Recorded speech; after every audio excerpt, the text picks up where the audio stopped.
నేను ఒక విషయం ఇంకా కొంచెం ముందుకు వెళ్ళి నేను ఒక చెప్తాను. మీరు మీరు చాలా బ్రహ్మాండంగా చెప్పారు. అలా ఇదే దేశాలు లండన్ గాని, అమెరికా గాని వీళ్ళు ఈయనకు అసలు మేము వీసానే ఇవ్వమన్నారు. వీసా మా దేశానికి రావడానికి నీకు హక్కే లేదన్నారు. అటువంటి వాళ్ళు ఇవాళ రెడ్ కార్పెట్ పెట్టి పిలుస్తున్నారు వీళ్ళు. తర్వాత ఇంకొక ముఖ్య విషయం ఏంటంటే, మొన్న ఉక్రెయిన్ యుద్ధం రష్యా యుద్ధం జరిగినప్పుడు గంట సేపు ఇద్దరితో మాట్లాడి యుద్ధం ఆపించి భారతీయ మన వాళ్ళని ఎవరైతే ఉన్నారో వాళ్ళందరినీ కూడా ఎడ్యుకేషనిస్ట్ పిల్లలు అక్కడ చదువుకోవడానికి వెళ్ళినటువంటి అందరినీ కూడా బయటికి తీసుకొచ్చిన తర్వాత మళ్ళీ యుద్ధం స్టార్ట్ అయింది. 1 అవర్ ఆపిచ్చారు. యుద్ధాన్ని 1 అవర్ ఆపించినటువంటి ఘనత నరేంద్ర మోడీ గారిది. అంటే విషయం చెప్తున్నాను.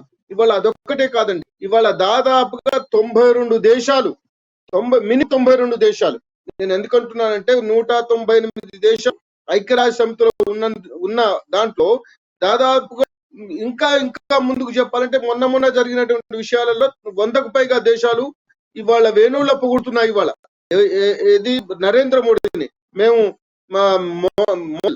చూసుకుంటాము, ఐకాన్ గా మేము చూసుకుంటామని చెప్పేసి చెబుతున్నటువంటి పరిస్థితి. ఇవాళ ఈ దౌత్య సంబంధాలు ఉన్నాయో, ఇంతకు ముందు చాలా మంది అన్నారు, అరే ఈయనకి ఇదే విదేశాలు తిరగడమా, ఇంకేం పని లేదా, దేశంలో మంచి చేయడం అనేటువంటిది ఏదైనా లేదా అనేటువంటి అన్నటువంటి వీళ్ళే ఈ రోజు వీళ్ళ నోట్లు మూతాయి. నిజంగా చెప్పాలంటే ఇంకొక ముఖ్య విషయం, ఇవాళ సెక్యులరిస్ట్ అనేటువంటి పేరుతో ఇవాళ అనేకమైనటువంటి ప్రతి చిన్నదానికి కూడా, ఎక్కడో ఉత్తరప్రదేశ్ లో ఏదో చిన్న సంఘటన జరిగితే అది నరేంద్ర మోడీకి అంటగడతారు, ఎక్కడో హైదరాబాద్ బెంగళూరులో చిన్న ఘటన జరిగితే అది నరేంద్ర మోడీకి కడతారు. లా అండ్ ఆర్డర్ ఎవరి చేతిలో ఉంది అనేటువంటిది మనం ఒకసారి గ్రహించి